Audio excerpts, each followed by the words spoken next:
Trending ang world premiere ng bagong mystery murder series sa primetime na Widow's War. Apaw ang papuri sa cinematography hanggang sa tapatan ng cast, kabilang ang malutong na sampalan ni Bea Alonzo at Carla Abellana. Makichika kay Aubrey Carampel. What makes a house a home? Cinematic opening scene pa lang. Balot na agad ng misteryo ang GMA Prime series na Widow's War. Nahulong sa bangin si Paco Palacios, ang karakter ni Rafael Rosel. Tagpong pinalalim pa ng iba't ibang atake sa pag-arte ni Bea Alonzo, Carla Abellana at Jean Garcia, habang isa-isang nagsitakbo pababa kay Paco. Oh, my son!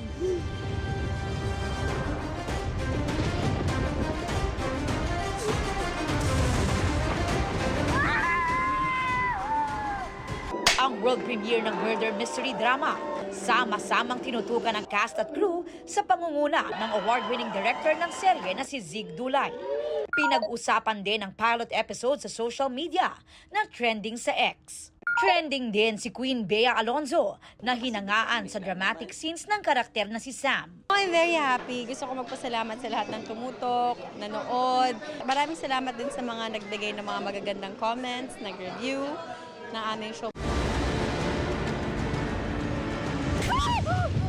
Hindi rin nagpalamon sa aktingan si Carla bilang si George, best friend ni Sam na makakaaway. First episode pa lang. Saktan yung nanay ko. Ikaw na lang! Thank you! Mas na-excite po kami dahil ang dami pong tumutok sa pilot episode ng Widow's War. Umpisa pa lang po yan. Hot topic agad ang kanilang sampalan. Napatikim pa lang sa mga mas intense pang eksena. The war has definitely started. Nakita nyo naku, nagkaroon ng tension between Sam and George. But we'll see kung, di ba? Kung yan na ba talaga yun? Friendship over na ba talaga? Kung akala nyo si Paco lang ang mamatay, well, you're guessing wrong dahil marami pang iba. Mas madami pang mangyayari at mas makikilala pa nila yung mga characters. Marami pang mga revelations or marami pang mga sikreto na aabangan yung mga tao. Dahil sa pagpansin ng marami sa malapelikula anilang cinematography ng serye, sulit ang hirap at pagod ng cast na bumabiyahe pa sa malalayong lokasyon. Tulad sa Batangas, La Union at sa isang heritage resort sa Bagac, Bataan, kung saan matatagpuan ang mansyon ng mga Palacios. Isa lamang ang lugar na ito sa Bataan sa mga piniling location ng GMA Prime series na Widow's War. Ang ganda ng lugar, tinapatan ng magaling na cinematography, direksyon at mahusay na pag-arte ng stellar cast ng Kapuso series. Sobrang natutuwa ako na habang pinapanood namin, nakikita ko sa mga mata nila kung gaano sila kasaya, kung gaano sila ka-fulfilled, and at the same time kung gaano sila ka-proud doon sa naging produkto ng ginawa namin. Aubrey Carampel, updated sa showbiz happenings. Na-hack umano ang TikTok account ni Dennis Trillo na ginamit para makipagsagutan at mag-iwan ng hate comments. Ayon sa kanyang agency, sinagot din ang kanyang manager kung bakit wala si Jenilyn Mercado sa GMA Station ID. Makichika kay Nelson Canlas. Mula nang lumabas ang pinakabagong station ID ng Kapuso Network, kanya-kanya ng comment ang fans. Kabilang sa tanong, where is Kapuso Ultimate Star Jenilyn Mercado? Tinanong ito ng isang netizen sa comment section sa isang TikTok video ng mister ni Jenilyn na si Dennis Trillo. Lilipat daw ba ang misis sa ibang network? Base sa mga kumalat na screenshot online, sumagot at nag-comment umano dyan ang TikTok account ni Dennis. Tila nakipagsagutan din ito na di nagustuhan ng ilan. Pero sabi ng talent agency ni Dennis na Aguila Entertainment, na-hack ang TikTok account ni Dennis kahapon ng tanghali. Hindi raw si Dennis ang nag-iwan ng comments. Dagdag pa ng kampo ni Dennis, nasa taping ng Pulang Araw ang aktor kahapon, kaya limitado ang access niya sa kanyang cellphone. Ayon na rin sa kanyang personal assistant, patuloy raw ang kanilang investigasyon sa pangyayari. Kanina, nagpadala na rin ng statement ang manager ni na Jenilyn at Dennis na si Becky Aguila para linawin ang mga usap-usapan. Ayon kay Aguila, Jeneline is a loyal artist of GMA at mananatili siyang loyal hanggat gusto siya ng network. Hindi raw nakasama si Jeneline sa station ID shoot dahil hindi raw siya available nung araw na yun. Pagsiguro ni Aguila, inimbitahan ng network si Jen at labis daw nila itong na-appreciate. Patungkol naman kay Dennis, mapagkumbaba, marespeto and a man of few words daw ang Kapuso Drama King at hindi raw niya magagawa ang hate comments.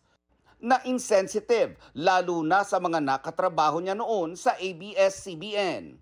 Sa huli, umapila ang management ni Jeneline at Dennis na itigil na ang pagkakalat online ng hate at false accusations. Nelson Canlas, updated sa Showbiz Happenings. Very confident sina Kapuso real-life couple Ruru Madrid at Bianca Umali na sila na talaga ang endgame. The wedding bells are ringing na nga ba para sa Team Ruka? Makichika kay Aubrey Carampel. Beautiful in white. Tila preview as a future bride ang pagrampa ni Sparkle star Bianca Umali sa isang bridal fashion show. Very edgy ang minodelong wedding dress ni Sangretera na white mini dress with train na custom design for her ni Joe San Antonio. Una sa lahat, it is already an honor for me to be chosen as her muse, to walk for her and to represent her designs. Pero ganito pala yung feeling. Siguro parang binibigay sa akin ni God na pasilip. Alam daw ni Bianca na soon ay hindi na lang siya sa runway rarampa, kundi sa aisle. Ako rin bilang babae, alam ko na ikakasal ako.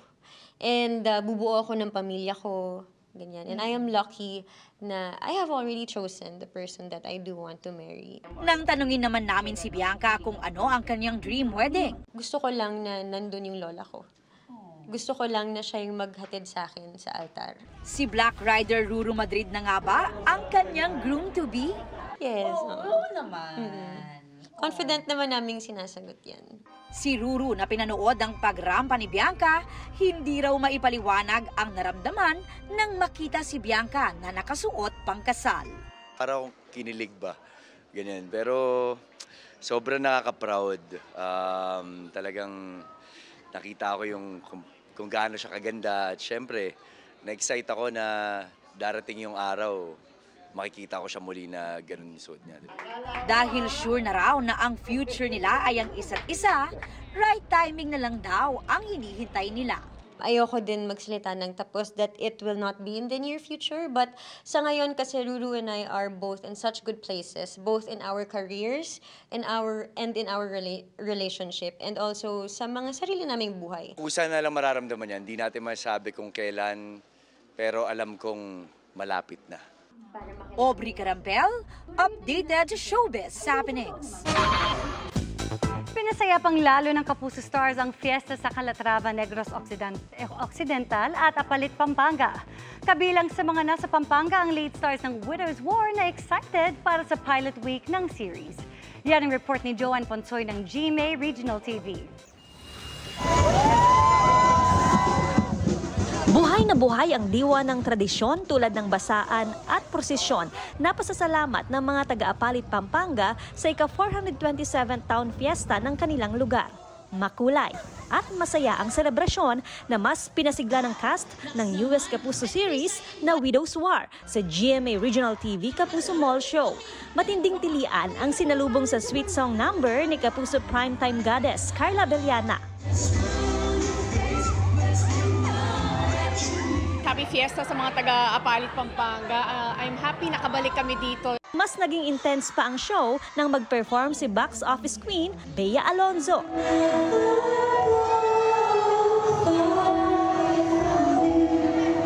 Nakakatuwa kasi mainit yung pagtanggap nila. Kasama rin nila si Kapuso artist Charlie Fleming,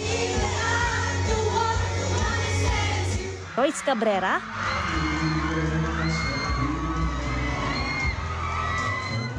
Jared Gonzalez,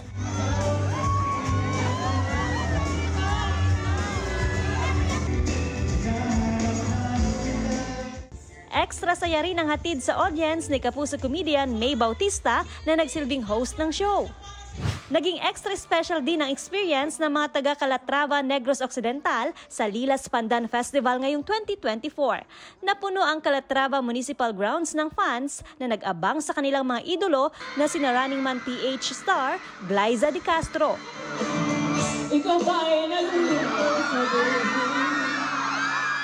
Black Rider cast Kim Perez.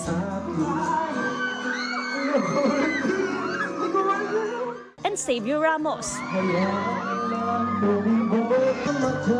At Tecto.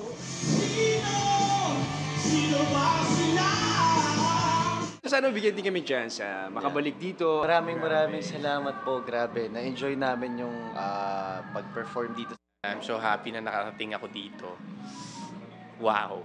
Maraming salamat sa mainit niyong pagtanggap, mga kapuso. Mula sa GMA Regional TV at GMA Integrated News, Joanne Punsoy, nakatutok, 24 oras. Mabilis na chikan tayo para updated sa showbiz happenings. Spotted on the red carpet ang couple na sina Zian Lim at film producer na si Iris Lee. Para yan sa premiere night ng kanilang Thai horror film. It's another history in the making dahil magiging bahagi ng 2024 Paris Summer Olympics si BTS member Jin. Ayon sa ilang report, si Jin ang magiging torchbearer ng South Korea. Grateful si star of all seasons Vilma Santos sa kanyang nomination para mahirang bilang isang national artist. Sa panayam ng GMA Integrated News, deeply humbled daw si Ate V sa opportunity. Malaki din daw ang pasasalamat niya kay Ding Dong Dantes at sa grupong Actor PH para sa endorsement. She hopes and prays for the best kung ano man ang maging pinal na desisyon.